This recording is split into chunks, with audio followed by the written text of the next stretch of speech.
sociais. Um dos ministros do governo Lula que se pronunciou foi justamente o ministro do Desenvolvimento Agrário, Paulo Teixeira, que está conosco ao vivo aqui também no All News para a gente falar desse e também de outros assuntos quentes. Quarta-feira começou bombando, o ministro Paulo Teixeira. Bom dia, seja bem-vindo aqui ao nosso programa. Bom dia, Fabíola, bom dia, Josias, e bom dia a todos que acompanham o programa de vocês no UOL. O que representa essa prisão na sua análise? Né, o senhor que até postou isso nas redes sociais, falando sobre a importância dessa operação de hoje e em se investigar, inclusive, uma possível interferência nas eleições. Na sua análise, é clara essa tentativa de interferência do ex-diretor-geral da Polícia Rodoviária Federal no resultado das eleições, ministro? Fabíola, na sexta-feira, na antevéspera das eleições, eu estava na coordenação da relação com o TSE, o Tribunal Superior Eleitoral. Estávamos eu, o senador Randolph, e eu contava ali também já com o Jorge Messias, que hoje é o advogado-geral da União. E na sexta-feira eu recebi um recado da presidenta do PT, Gleisi Hoff, que ela tinha informações que a Polícia Rodoviária Federal faria uma mega operação no Nordeste para evitar com que os eleitores votassem, né? E aí eu, na sexta-noite, pedi para a nossa advocacia fazer uma representação no Tribunal Superior Eleitoral, né? Para que o diretor-geral da Polícia Federal, o Silvinei Vasquez, se abstivesse de fazer qualquer operação de bloqueio do transporte de eleitores, transporte legal de eleitores, porque muitos eleitores moram na zona rural e têm que votar nas cidades, que ele se abstivesse desse bloqueio, e nós pedíamos também punições caso ele continuasse. Entre as punições, o pagamento de multas e o seu afastamento da Polícia Rodoviária Federal. Bom, no sábado de manhã, uma advogada, a nosso pedido, Sabrina Diniz, protocolou essa representação do Tribunal Superior Eleitoral, e quem despachou essa representação foi o ministro Alexandre de Moraes. E o ministro Alexandre de Moraes inicialmente deu a ordem para que ele paralisasse. O que o Silvinei fez? Ele relativizou, ele continuou a fazer o bloqueio. Ele manteve o bloqueio, meio que dizendo, olha, nós vamos verificar a segurança desses ônibus. Enfim, ele deu novas características ao bloqueio, mas não paralisou. O bloqueio continuou, né? Bom, no domingo aconteceram as eleições nesse ambiente, nesse clima tenso, né? E na segunda-feira, com o resultado negativo, o então presidente Jair Bolsonaro, o presidente Lula ganhou as eleições, aconteceram os bloqueios no Brasil de estradas, e a Polícia Rodoviária Federal foi conivente, foi totalmente conivente com esse bloqueio. Mais tarde, uma pessoa me disse que essa combinação sobre o bloqueio fora feita dentro do Palácio do Planalto, inclusive com a presença do então presidente Jair Bolsonaro. Então foi algo... Eu também achava estranho. Como é que um diretor da Polícia Rodoviária Federal vai fazer isso da cabeça dele? Como é que ele vai realizar? Ministro, o senhor faz um apanhado que é um apanhado ali do dia da eleição, que acompanhou por dentro ali os acontecimentos, e não parece haver muita dúvida de que a Polícia Rodoviária Federal foi utilizada ilegalmente para fins políticos. Sobram aí evidências. O Ministério da Justiça fez um levantamento, mapeou as cidades onde o Lula tinha sido bem votado no primeiro turno, e as ações, os bloqueios da Polícia Federal, da Polícia Rodoviária Federal, aconteceram sobretudo no Nordeste, onde justamente o presidente Lula foi bem votado. Agiram para retardar a chegada dos eleitores do Lula às urnas. O que eu queria lhe perguntar é, diante desse quadro que está sendo investigado, a prisão, inclusive, mostra que a investigação está se encaminhando, eu lhe pergunto se nesta operação, na prisão em si, o senhor enxerga algum abuso? É preciso prender para assegurar a investigação? A prisão foi correta ou tem abuso? Olha, eu acho que foi correta a prisão, pelo seguinte fato, Josias. Essa prisão é fruto de investigação, né? As investigações estão amadurecendo. Eu acho que o conhecimento sobre a participação, me parece, do Anderson Torres também está sendo elucidada, né? Ele visitou o estado da Bahia na antevéspera Não e... houve condenação, né, ministro? Estamos falando de uma investigação, né? Então, o que justificaria a prisão?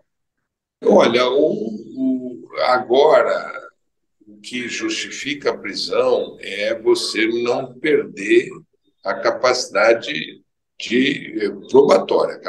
probatória. Então, se há movimentações que justifiquem que haverá destruição de provas, articulação entre os envolvidos naquele episódio, que já todos estão sendo investigados, e aí eles têm que cumprir uma série de regras, inclusive de não se falarem, né? Quer dizer, a prisão justifica em razão de movimentações, de combinação em relação a depoimentos, destruição de provas, conversa entre eles, né? Eu acho que isso que indica as razões jurídicas dessa prisão, né? E, para mim, essa elucidação toda virá e envolverá o então presidente Jair Bolsonaro, porque eu tive depois, Josias, na transição, eu tive uma pessoa, não vou dizer quem, que me disse, olha, eles combinaram no Palácio e foi junto com o presidente da República, né? Então, eu acho que essa... Eles quem, ministro? Só para deixar claro, eles quem? O Silvinei? O Silvinei, o Anderson Torres e o presidente da República, né? E eles todos participaram de reuniões. Me foi relatado e que eu acho que as investigações vão conduzir nessa direção. Isso aqui eu estou revelando agora, aqui, não faz parte da representação. A representação ela teve como objetivo atuar sobre aquele dia.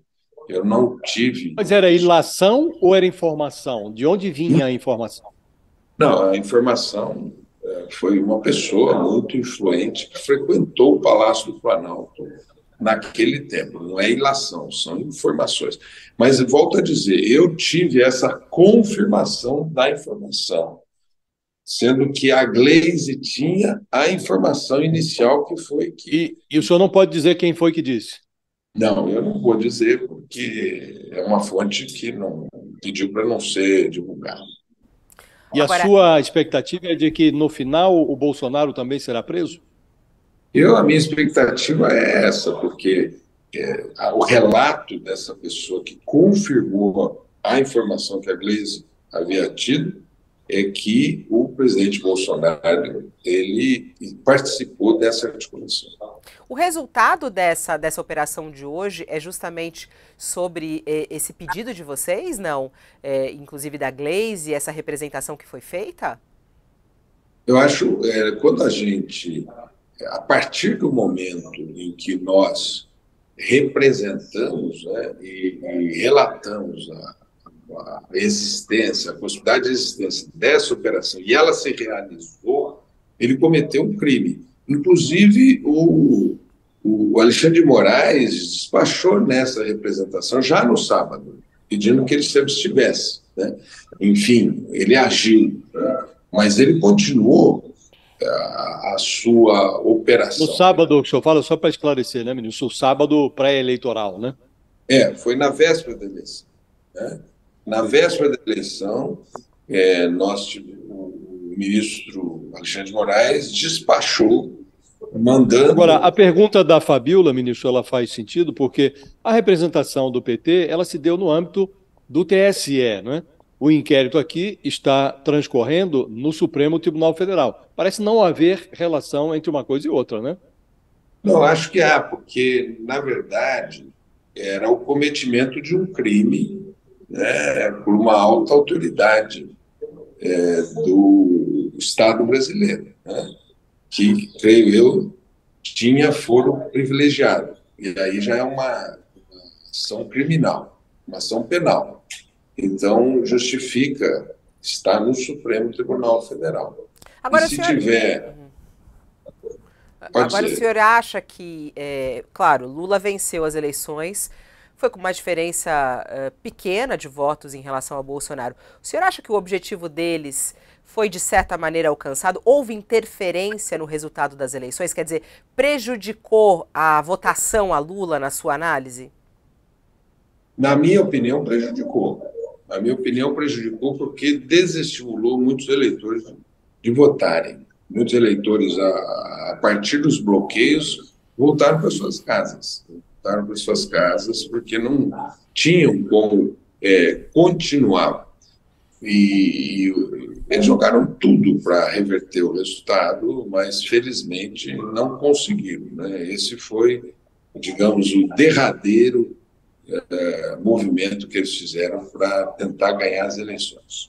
Ministro, só para esclarecer, para ficar bem claro para quem está nos ouvindo, o senhor acompanhou esses episódios muito de perto porque, na ocasião, na época da eleição, o senhor e o Randolph Rodrigues atuavam como fiscais, posso dizer assim, do PT junto à Justiça Eleitoral, é isso? Nós não na condição de advogados, que o PT tinha os seus próprios advogados, nós atuamos na relação do partido com o Tribunal Superior Eleitoral. Eu, Randolph e Jorge Messias. Nós três atuamos ali no segundo turno ativamente para garantir a lisura das eleições. E esse foi o fato talvez mais grave havido nas eleições, que eles deixaram para a reta final essa ação de bloqueio das estradas para impedir os eleitores de votarem. O ministro, e aí isso é extremamente importante a gente analisar, né, de como isso vai repercutir até chegar a Bolsonaro, né? Qual é o caminho? O senhor falou que ainda espera, né? O senhor acha que vem dessa mesma investigação, dessas mesmas apurações, a possível prisão de Bolsonaro em relação a isso? Olha, eu acho que essa investigação, caso eles não tenham destruído provas, eles não tenham destruído o próprio celular que ele usou, essas investigações vão mostrar claramente que tudo foi feito na mesa do presidente de então, Jair Bolsonaro. Isso que demonstra o nível de autonomia deste policial, que é o Silvinei Vasquez. O nível de autonomia, como ele foi para a operação, com aquela ousadia, ele tinha um respaldo. Né? E as informações que nós tivemos foi que tinha tido reunião para combinar essas ações, inclusive com data da reunião. Eu espero que essas informações que nós tivemos foram fartas e certeiras, elas possam chegar nesse grupo que combinou. Eles não teriam feito da própria cabeça, nem o ministro da Justiça, nem o diretor-geral da Polícia Federal. Eu espero que as investigações sobre o Anderson Torres e sobre o Silvinei cheguem nessa reunião de onde nós tivemos a informação. Agora, nós tivemos a informação.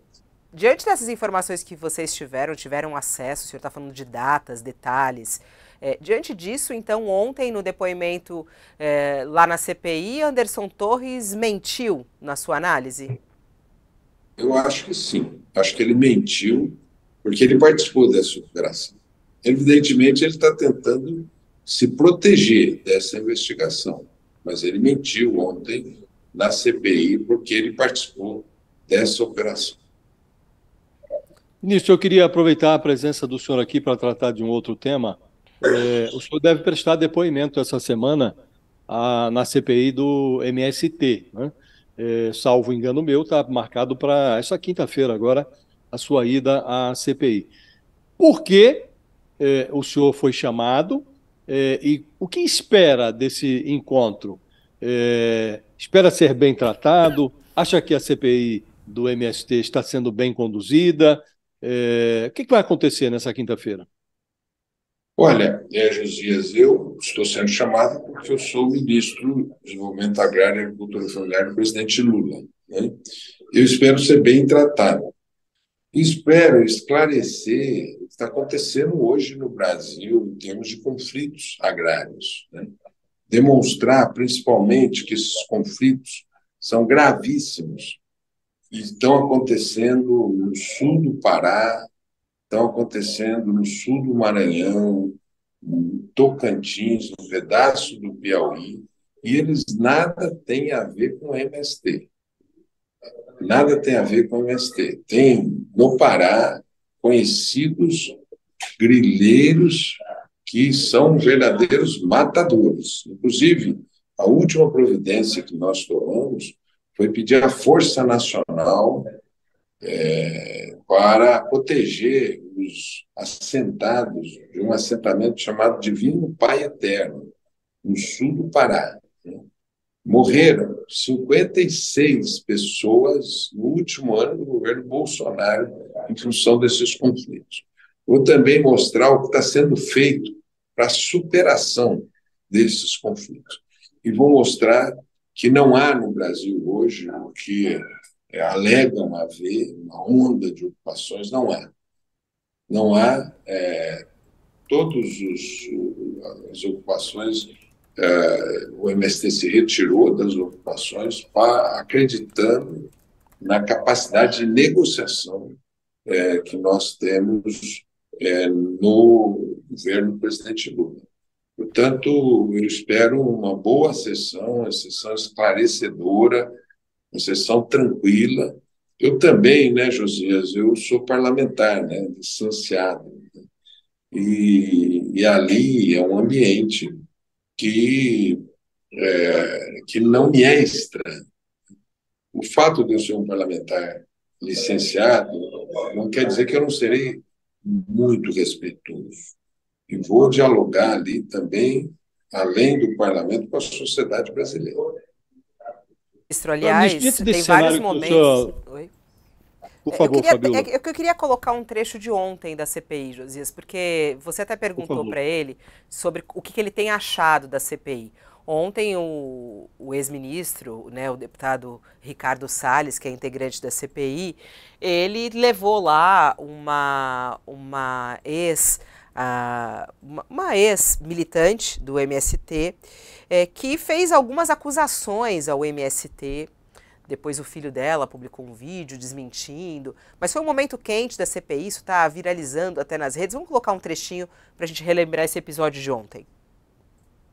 Qual foi a postura das lideranças do acampamento? O que eles fizeram contra a senhora?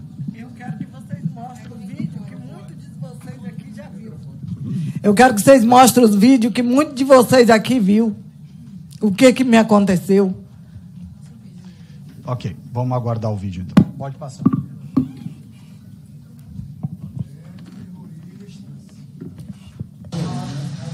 Bom dia, né? Porque eu nem dormi ainda, doutor, porque nós não teve como dormir. Para mim é bom dia, que eu ainda nem tomei café, nem almocei. Mas já é 1h da tarde aqui na cidade do Prado. E é isso aí. Esse é o resultado da nossa, pela luta, pelo documento da terra, pela legalização da terra. Senhores ministros da Justiça, senhor presidente, Ou nós temos um país de gente ou nós temos um país de animal irracional. Nós temos que tomar rédea das nossas vidas. Não podemos viver coagido, feito bicho, no mato, usado como mão de obra escrava, massa de manobra, moeda de troca, escudo humano. Precisamos de socorro. Esse era o socorro que nós tínhamos pedido lá atrás, que os senhores fizeram o favor de tirar daqui a Força Nacional. Bom, é claro que o senhor não está ligado ao MST. O MST divulgou uma nota depois desse episódio, classificou de acusações infundadas essa acusação dela e também de outros integrantes. Ela diz que sofreu, inclusive, violência física, que foi ameaçada. E isso tem sido muito utilizado, né, justamente pelos autores desse pedido de CPI do MST e que querem criminalizar o movimento. Como é que o senhor tem visto essa atuação? Como é que o senhor analisa essa denúncia feita pela Vanusa na CPI, na sessão de ontem? Em primeiro lugar, eu não vi quem ela denunciou especificamente, né? Quem que praticou esse tipo de ação contra ela. Evidentemente, ela, muito indignada, tem que ver, se essa CPI puder saber quem fez e fazer o contraditório, né, para que essas coisas não aconteçam, né? Em relação à CPI, a minha opinião é que ela está chegando ao final sem uma base legal para continuar, sem um fundamento jurídico para continuar. Ela não está conseguindo dizer que legalidade está sendo praticada. Ela não está conseguindo dar conta. Esse fato que ocorreu aí, ele não deve ser um fato orientado por nenhuma direção de nenhum movimento, nenhuma liderança. Se teve um fato aqui ocorrido, isso existe em todo tipo de relação social, de relação humana, de alguém discordar, sair, e tem que ver se ela sofreu alguma violência, porque ela ali generaliza, ela fala, a gente está servindo de escudo humano, não sei o que, isso aí, quem está participando de um acampamento, a polícia pode tentar remover o acampamento, etc. Então, eu acho que essa CPI ela não está conseguindo um resultado. Quer dizer, o que ela está investigando? Irregularidades praticadas? Quais são as irregularidades praticadas? O que ela está investigando? Ocupações? Essas não existem, porque todas o MST se retirou delas. Todas. Foi uma negociação que nós fizemos, aconteceu lá no sul da Bahia, com a empresa Suzano, aconteceu no norte do Espírito Santo com a empresa Suzano. Eles saíram a partir de uma negociação conosco. Eles ocuparam a Embrapa, eles saíram, agora fizeram um protesto na frente da Embrapa, nós dissemos, por favor, saiam, que vai ter a feira. Mas tem uma coisa, ministro, o senhor menciona esse cenário de confronto que não envolveria o MST, mencionou ali a situação no sul do Pará. Agora, efetivamente, depois que o presidente Lula assumiu, o MST voltou a colocar a cabeça de fora, houve uma intensificação desses movimentos de ocupação de terras ali em abril, saíram, agora voltaram a fazer uma manifestação ali de frente de uma propriedade onde a Embrapa realiza pesquisas científicas.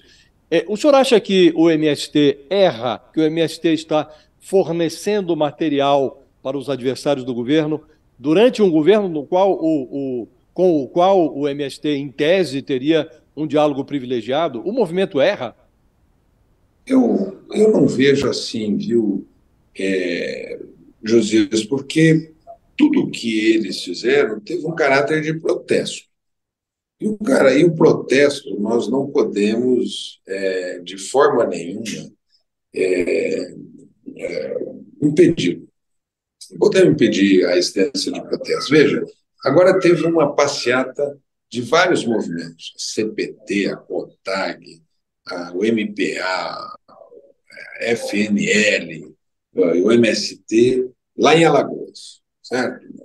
A notícia que nós tínhamos é que eles tomariam uma atitude contra o INCRA muito forte, inclusive contra mim, certo?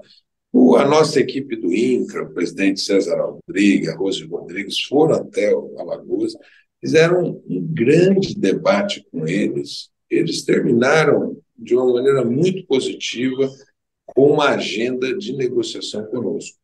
O que aconteceu é o seguinte, Josias, desde 2016, por conta do Tribunal de Contas da União, todo o programa de reforma agrária foi bloqueado. Todo. Desde 2016, não tem 1 centímetro de terra que foi destinado à reforma agrária. Nós temos 54 mil pessoas no Brasil, famílias, 54 mil famílias que estão no CAD único, cadastro único, acampadas em beira de estrada no Brasil. Isso é um conflito permanente. Nós temos muito no Brasil minifúndios cujos filhos não vão poder ter futuro dentro daquela terra, que já são público-alvo para a reforma agrária. Então, se você não fizer reforma agrária, o caldeirão explode. E é por isso que nós estamos tentando,